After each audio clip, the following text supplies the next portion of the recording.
This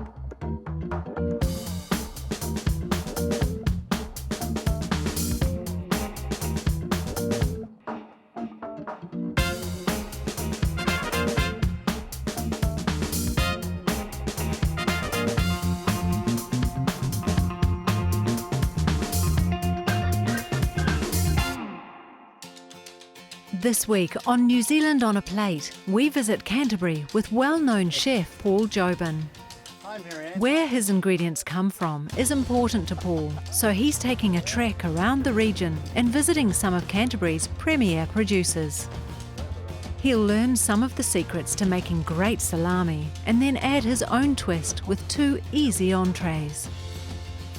Next, Paul will help feed the deer on a huge farm and then fire up his charcoal burner to create a stunning venison main course. And for dessert, he's back at his workplace on Banks Peninsula, where yogurt panna cotta is on the menu. Yum. Paul Jobin has been in hospitality for 30 years in restaurants and resorts in both New Zealand and around the world. Today, he's private chef at Annandale, luxury villa-style accommodation set on a working farm on Banks Peninsula. After looking after a lot of other restaurant kitchens and kind of mentoring chefs, I kind of realised that actually, I miss, stirring the pot and whisking the cream, and I missed being able to be creative and create new food, and I always pride myself on being global and keeping up with trends around the world, and it's really important to me that I live and breathe what others are doing too, and keep up with it.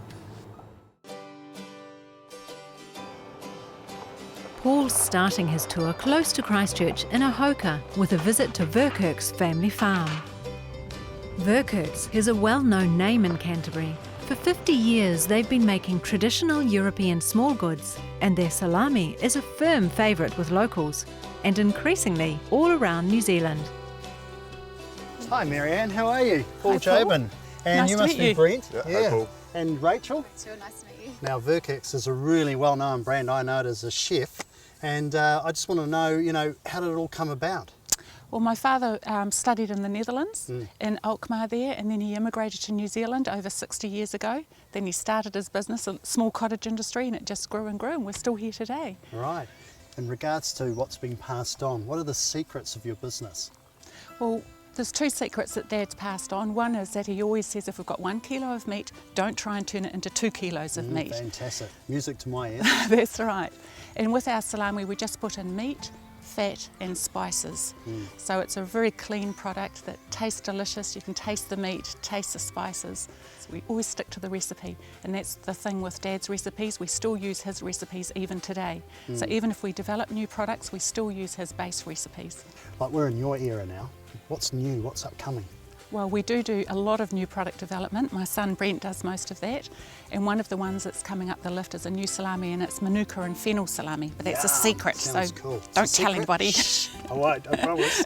I can't wait for that to come out. No, it's really delicious. So. Fantastic. Today I have Brent Mills. He's actually a chef, and he's from Verkerk's, and he's in charge of doing all the new products. Welcome, Brent. Thank you, Paul.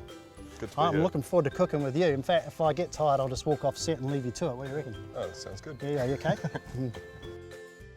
All right, so we're just going to cut the salami in half, and you and I are going to start to make these shish kebabs. So we'll pick up a skewer, take some of the Danish salami, and fold it in half down to about here. You need to leave a bit of room for the end of the shish kebab. So then red or Spanish onion goes onto here, and then it's a case of just feeding the capsicum on. Then we'll feed on a mushroom, and then you've got a choice of colour here, okay? What's your favourite colour? I'd have to go orange. Oh, I'll put yellow on mine, because mine will be better than yours, so I'll just feed that on there. That's a challenge, by the way. Some sun-dried tomato, put a couple of pieces on, and then we'll feed the olive on. Grab a couple of baby spinach leaves. You keeping up with me? I think so. Oh, good. I think my skewer's even looking better than you. Oh, whatever. And then the cherry tomato goes on the end. All right, and there's the skewer done. Really easy, isn't it? Easy.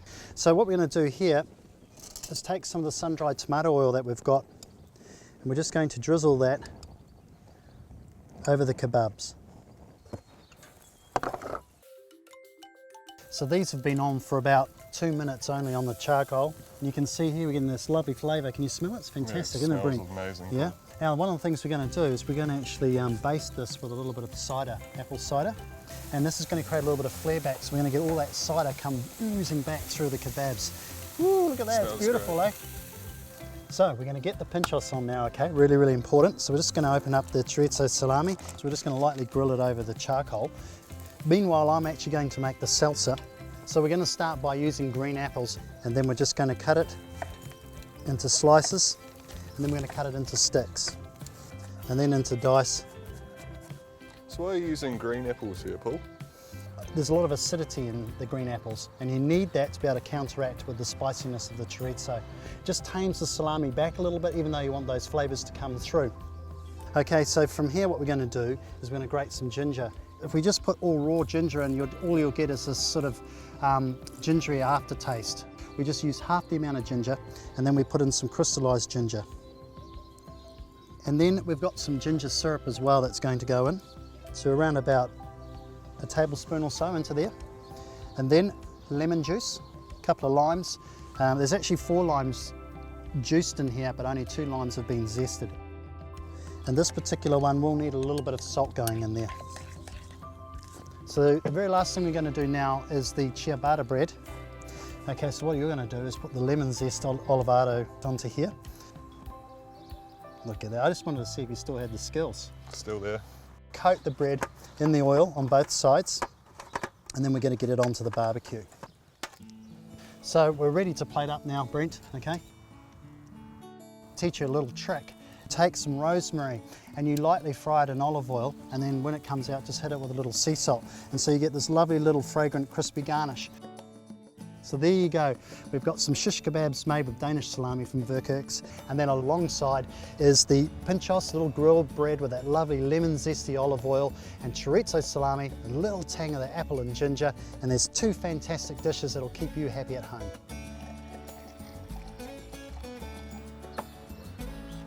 Brent made these, okay, so if there's any problems with them, let him know. Hey Brent. That Danish salami is great grilled. Yeah? Comes together really well. You've outdone yourself. Delicious. Cheers to v03 and their wonderful salami. And you're not a bad chef, so just keep at it, eh? Not too bad yourself either, Paul. Thanks, mate.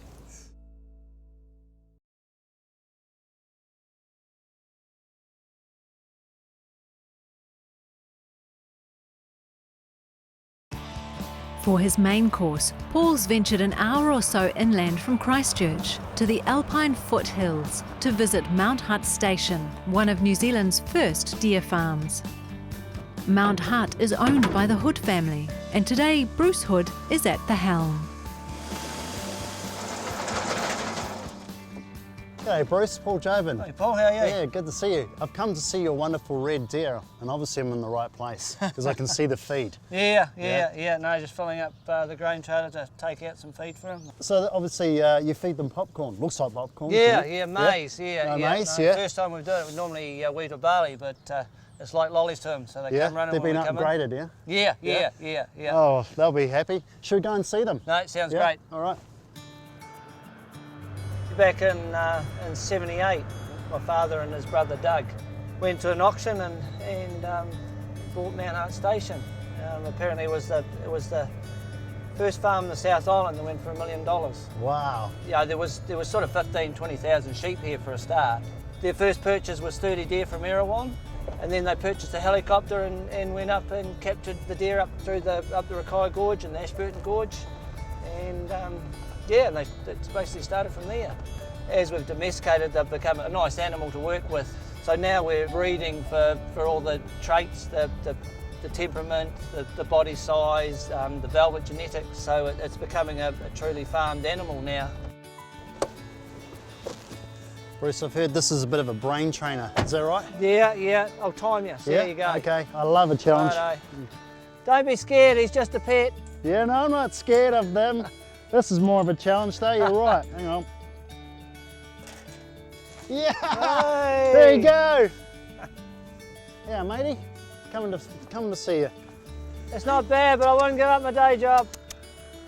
Mount Hutt Station covers 2,800 hectares and occupies the lower slopes of the mountain, better known as Mount Hutt Ski Field.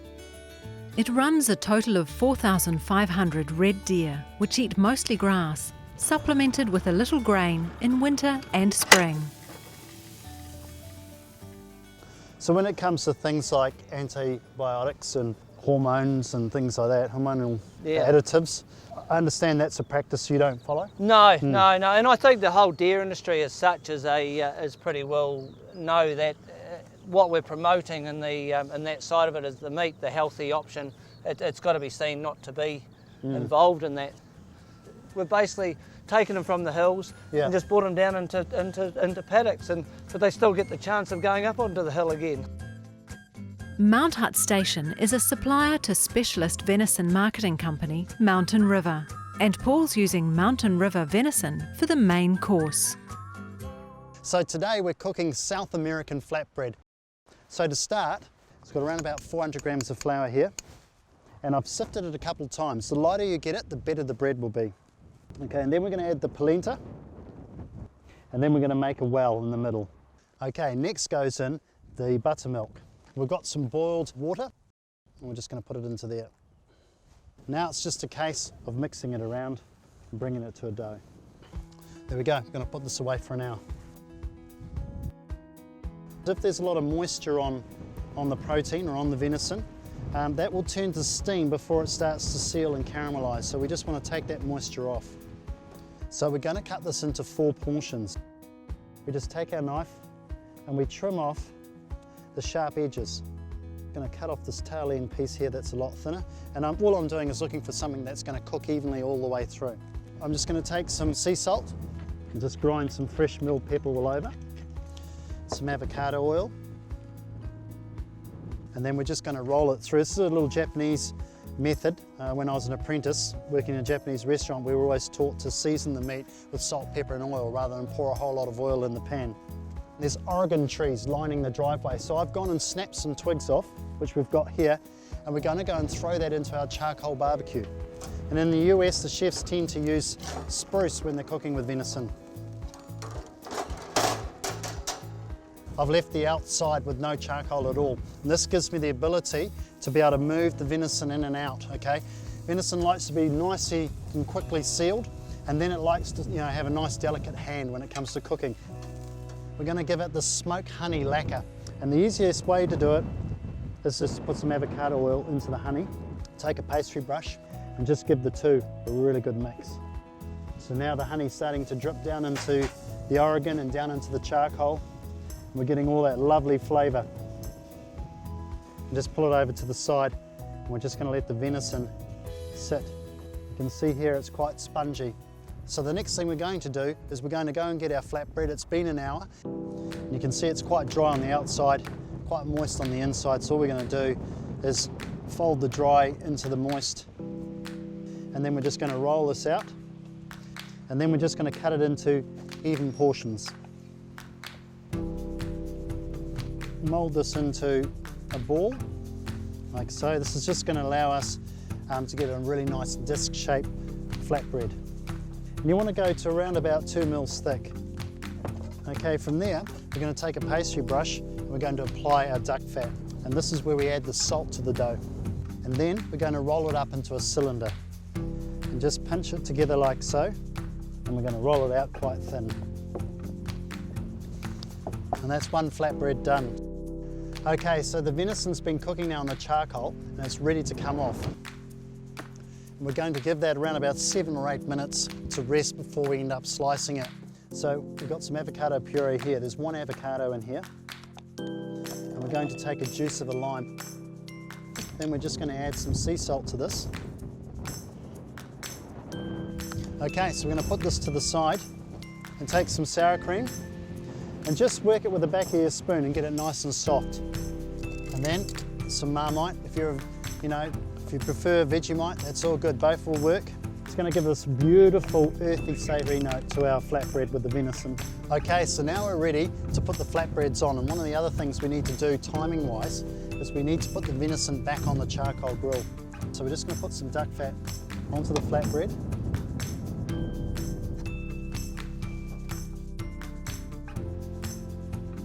There we go. Beautifully cooked venison.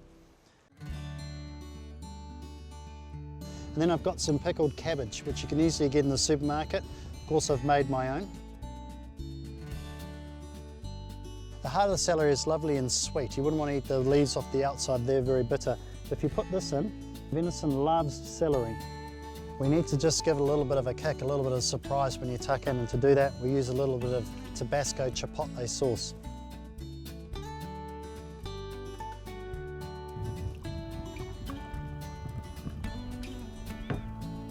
So there must be someone out on the farm. Okay boys, didn't take you long to come in, did it? No. Eh? Big meat like this on the farm Just- too often. Try a piece. Make sure the chef's up to scratch. So good. Makes worthwhile growing the animals when you get served up like that. Yeah, Yeah. No, fantastic. can't beat it. Cheers boys. Cheers. Cheers, Paul. Mm. Cheers, Bree. Cheers. Good work. Yeah. You.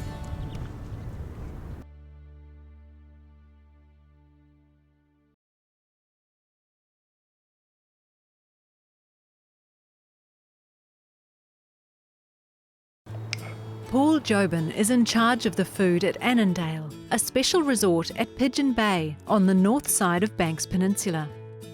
Guests here get the best of everything, and Paul can gather ingredients from Annandale's extensive vegetable garden. What made me fall in love with it was just that whole thing of farm to table, you know, just knowing that I could just run out the back door, pull out some Welsh onions out of the ground, give them a little clean, and it ended up being some stunning dish that we were working on. And just the freedom to go in any direction that I want in regards to food style. That excites me as well. Annandale's not only a luxury hideaway, it's also a working farm covering 1,600 hectares. On the farm we have 90% Black Angus, 10% Charolais, which is a lovely white French cow, and just stopping for little lambs. And then talking of lambs, to use lambs together, we have around about 7,000 on the property at this time of the year. Tucked in prime private spots well away from the main homestead and any neighbours are 3 luxury homes away from home. Paul's come to one of them, a cedar-clad beach house in isolated Scrubby Bay, to make dessert. We're going to be making yogurt panna cotta, and this is a dish that's really easy to make. You can make up to 3 days in advance, and it really came about from using leftover yogurt left in the container in the fridge, and it was something I devised at home, so I thought I'd share it with you. So let's get cracking and get this dish on the go. So the first thing we're going to do is we're going to bring the cream to the boil at a very high heat. Then we're going to add some caster sugar in. There we go. I'm just going to make sure we pick up all the sugar off the bottom of the pot so it doesn't catch, otherwise it's going to crystallise. I've called it a yogurt panna cotta, but I wanted to introduce you to something that's really cool. These are tonka beans. They come from South America, and the flavour of them is incredible. It's like eating almonds and cherries all in one hit. So we're going to infuse the milk with the tonka bean, and you can smell it. It's very, very aromatic, and you don't need a lot, so we've put in round about, a 1/4 teaspoon or so into there. Then we're going to add a little bit of salt. It's amazing. If you put salt into caramel or chocolate, it really lifts the profile. There you go. It's come to the boil. So that happened pretty quickly. That's good. Fast dessert. Turn the heat off. So from here, we're going to add in some gelatin. And the gelatin that I'm using is leaf gelatin. You can see here I'm just squeezing the excess water out of the gelatin. And we're just going to add that into the saucepan, and it's going to dissolve instantly. Just a few stirs and it's done. So we'll spoon the yogurt in. Now this yogurt we're using is Greek yogurt. It's really important that the thicker the yogurt, the better. And just give it a really good whisk. We're just going to pour this through the sieve. So we'll end up with little shavings of tonka bean being left behind. And just try and extract as much of that flavour out of there as possible. So what I've done is I've lined a square mould. I've put a little bit of film of olivado oil in here on the side of the mould, and then added a little piece of cling film to it so it sticks itself. But you could pour it into little ramekins or little plastic cups. It's quite all right. We call them darioles. You can pour it into there. But I want this nice little square shape, and you'll see why when we plate up. Just get some of the air bubbles out of the panna cotta. There we go. And then we're going to set that in the fridge. It'll take about 3 to 5 hours depending on how cold your fridge is. So I put some sugar into the saucepan. And what we're going to do is just start to mix from the outside in. So all we're doing is moving in the liquid into the solids, and eventually you'll end up with this lovely amber golden caramel, which is what we want. You can see there's a lot of smoke coming out of that. So we pull it off the heat and add in the orange juice. Put it back on the heat. Now you've got this amazing, it's just an incredible flavour. Burnt orange. It reminds me of sort of Middle Eastern food. So what we're going to do now is reduce that orange juice down by half just to concentrate that flavour, and then we're just going to pour in the mango, and we've got our mango coulis. Right, so we're up to the third and final part of this dish. It's about making the milk skin. So we're going to turn 2 elements on, pull the tray across, and you'll see here that I've used quite a wide base pan, with the milk in it. That's really, really important. If it's too small and there's a lot of milk in it, you won't get a very good skin because there's so much volume of milk to actually boil. So it's important that we have a light simmer. If it's boiling rapidly, it breaks up the skin that's now starting to form on the surface and balls it back into the milk. And so it'll never happen. And always use full cream milk. Don't use non-fat milk because you'll never get a nice skin. And once we've removed the skin, you can use it up to 2 times more before the milk doesn't generate any more skin. So you must use non-stick paper. Now that's a marvellous thing. So now we're going to put it onto the baking sheet that's been oiled. And then this is going to go into a 100-degree oven, no fan at all, and it's going to take around about 15 minutes. There we go, and up she comes. Invert it, back onto the plate, and just clean up the burnt edges on the outside. So put a little shard of milk skin on. So this is that burnt orange mango coulis that I showed you how to do earlier on. And so we call these Parisian balls, then some freeze-dried raspberries. All right, then we're going to put in a little bit of freeze-dried chocolate. So lastly, we're going to put on the mint onto here. And that's it, voila! Hi ladies. A little bit of yogurt panna cotta here.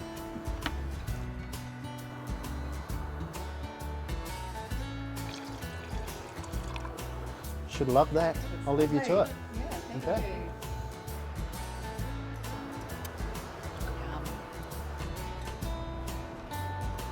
Looks so pretty.